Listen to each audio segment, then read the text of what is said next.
A go at some crashing waves and a cliffside rocky surface and show you some different techniques. So I'll go through the colours as a start. I just want to have a quick word about masking fluid. So I have used a blue masking fluid, a PBO1, a drawing gum. I have used a colour shaper and a tiny bit of natural sponge to apply it. I tend to keep this bit separate so that it doesn't get ruined. It's because masking fluid does ruin everything. So yeah, I use that to do the splashy bits. And then the colour shaper I use to put these lines in, and I tend to work in a cross-hatch basis, so going one way then the other way, because that creates really nice bits for waves. A bobbly motion for popping on the masking fluid where you've got the waves that are more foamy, and then just filling in the white areas. So that's just going to preserve on the paper, preserve that white for later. So I'll crack on. I'm going to put some water into the sky.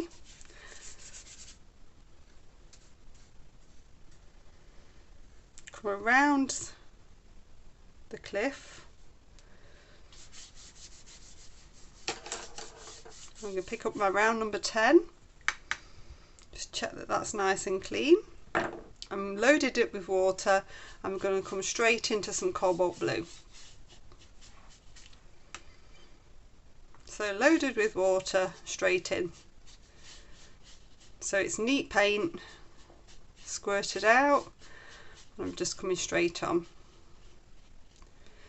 to get this summery looking sky. So where I've got these little wispy clouds, I'm going to do a circular motion. That's going to leave some of the white.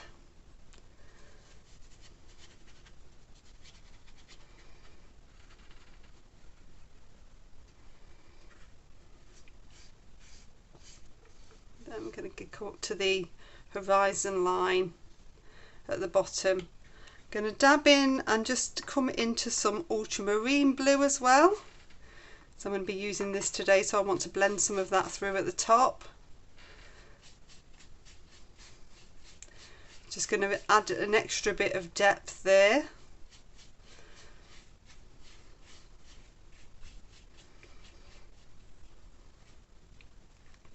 And then I've also got some turquoise. So this is a Cotman turquoise and it's transparent. So I'm just going to dip into that. It's for the phthalo pigment. So if you haven't got turquoise, you could use a phthalo blue. I'm just going to bring some of that in just towards the bottom, wisp it through. So we've got some different colours coming within this sky, or different colours of blue anyway. Okay, so then I'm looking at the water, just checking that masking fluid's dry. I'm going to come in. I'm going to leave the finest of white lines between the sky and the water.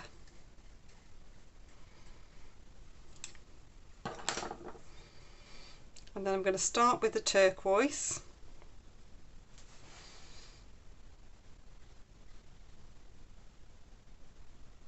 Come along. So this is my round number 10. Use whichever brush you're comfortable with. Got a lovely turquoise feel on that back bit of the water. And then I'm going to whip some of this through.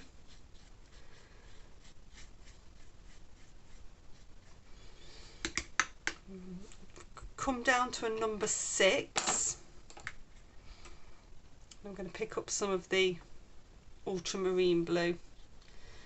So what I want to do is just get a different tone in here. So going down to a number 6 is going to make the colour stronger. I've not popped any water on here.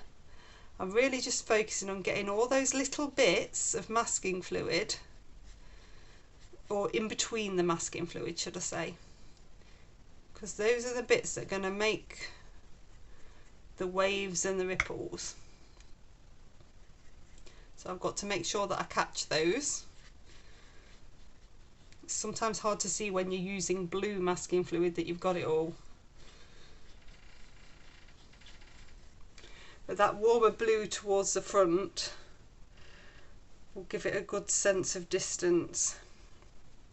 So if I take a tiny bit of the ultramarine blue and I'm going to dip into a tiny bit of rose madder.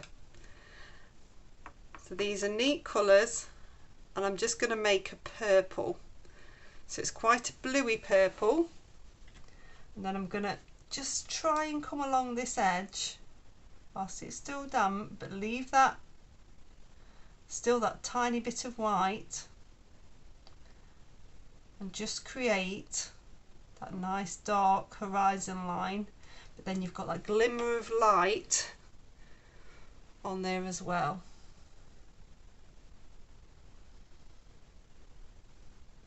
Number 6 just pops you a little bit more in control of doing that.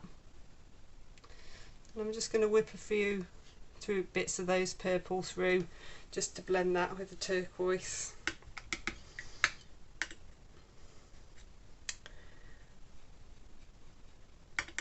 Okay, so I'm going to dry that off. It's nicely dry now, so we're going to use a scraping and indenting technique with a little bit of plastic loyalty card now, or credit card, one that's chopped up. It makes it easier to use when it's chopped up into a smaller piece. So I'm just wetting this area, and I'm going to take a variety of colours on. So I've got my round number 10, and the first colour that I'm going to take on is some raw sienna. So I've dipped into water first to load my brush up.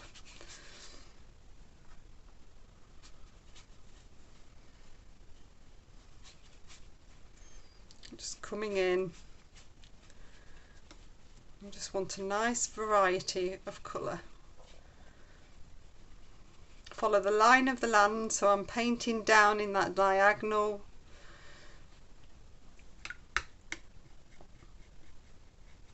Gonna just dab in to a little bit of the rose madder. Now this might sound mad, but there's always bits that have a bit more warmth to them, and this is just going to add that in. So I'm just randomly dabbing a little bit of that rose madder on.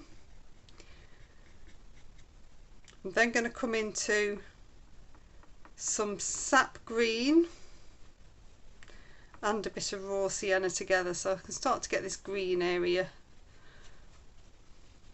It's more of a olivey type green, so I'm just going to pop that in. And then I want a variety of greys.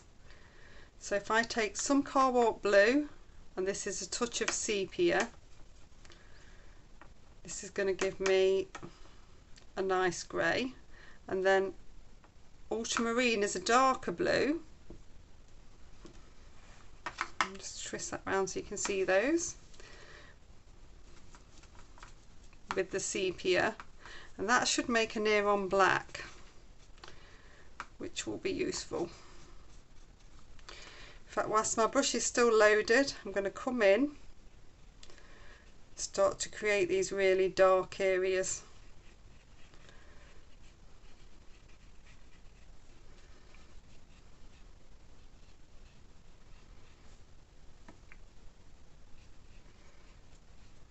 Put more on than you think, because you're going to scrape some of it off.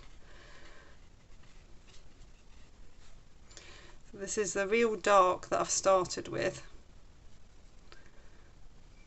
Get a really nice edge. I'm going to show you how to get that edge different anyway.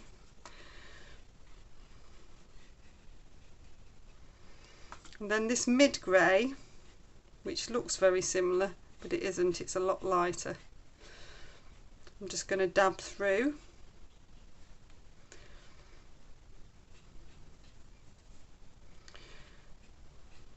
So you've got a mixture of the dark grey and the light grey.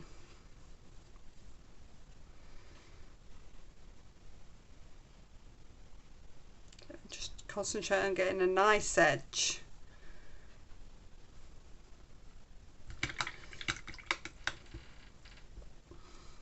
Okay, so then I'm going to pick up this bit of credit card, and the first thing I'm going to do while it's wet enough is indent.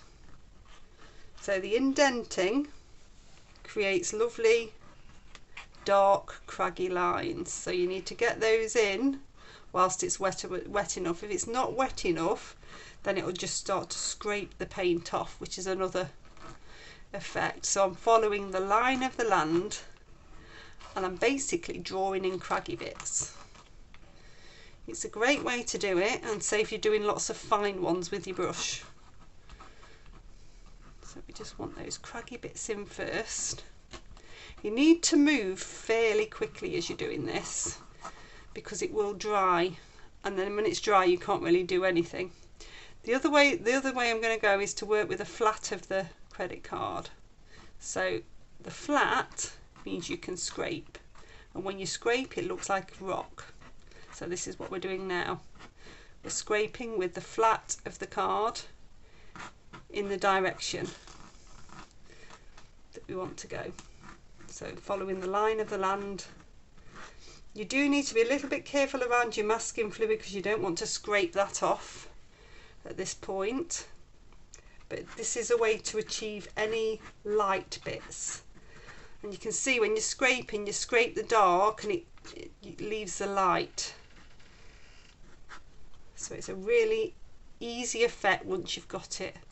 So you've got a bit coming here. So I'm going to follow this line down, just twisting a little bit, and a bit here. This is the front bit, so I can come all the way along there.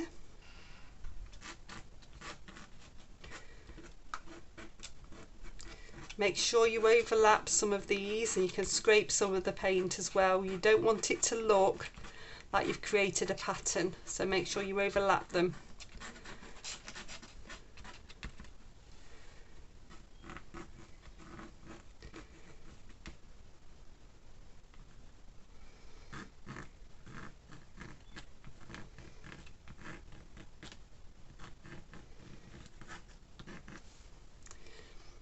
You can see you're starting to get a really nice rocky effect quite quickly and quite easily.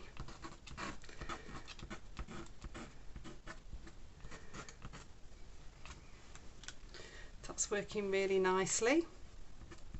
If you can get those edges to work, you get this sort of dark line, and then that scrape of the rock, it works great. There's a little bit of one there.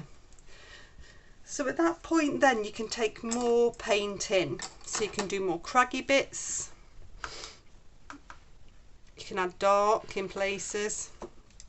Just going to mix up a little bit more of this very dark ultramarine colour.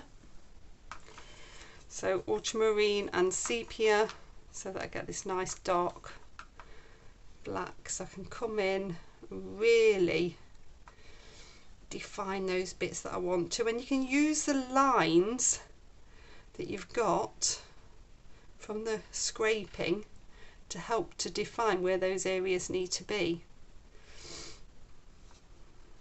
The beauty of this as well is whilst it's still damp, it works really nicely, and if you get a watermark, that also works really nicely as cragginess, so you really can't go wrong. Bringing in a few little bits of dark. If you can get any dark, I know technically in the photograph it's not there, but you've always got to think about those contrasts, those splashing waves. Get any dark in between those bits, that will really help those splashes stand out.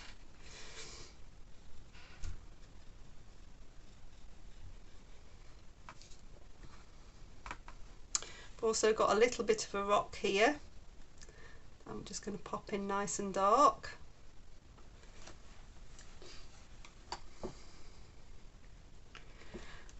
You can go down to a line writer to create extra craggy bits.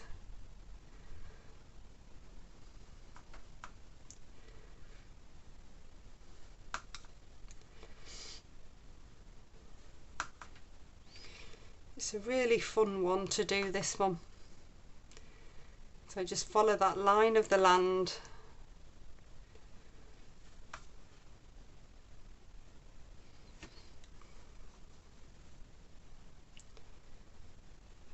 I want to be a bit darker. Stand out there. What you'll find is your painting evolves, and I've got two bits that look like the photograph there, so I'm just popping those both in because I think they both work.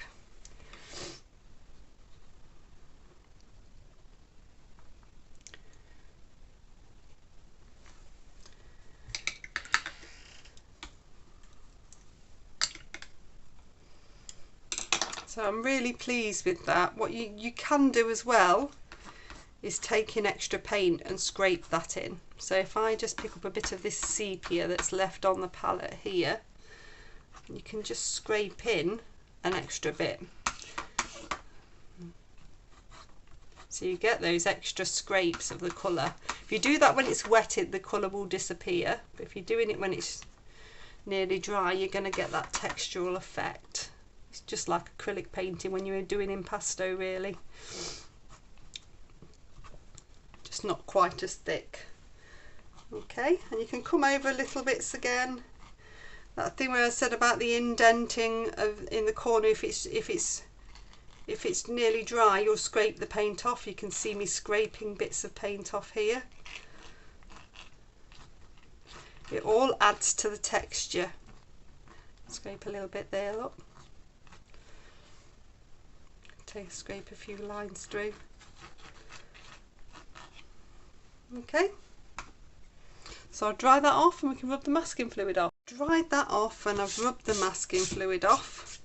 So I've got some really nice white wavy marks now. It's just a case of popping a bit of shadow into those and also making sure you don't lose all of the white. So the first thing I want to do is just take a little bit of grey and just ground in this rock a little bit.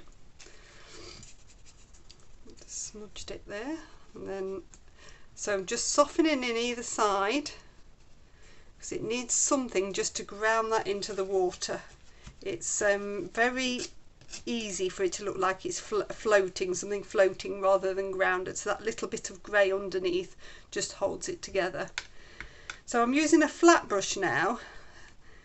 Looking at this, the photograph is a bit more foamy, so the way to change that is to just come in and just soften in. So that's just a bit of water agitated on the surface, because that bit's a little bit less sharp, and you can do that wherever you want those bits to be a bit less sharp. So I'm just agitating that on the surface and dab off. Masking fluid is brilliant, but it is quite a harsh medium, so I tend to keep it sharper here, softer focus further back. But you can see how well that sponge has worked for those splashes. And then with that flat, I'm just going to dab into a little bit of cobalt blue. So I don't want this to be too strong. My brush is loaded up with water. I can just break through any of these bits that look like they're a little bit too big, a bit too white, and I'm just using the horizontal of the brush to break through those. So it's a nice light mix.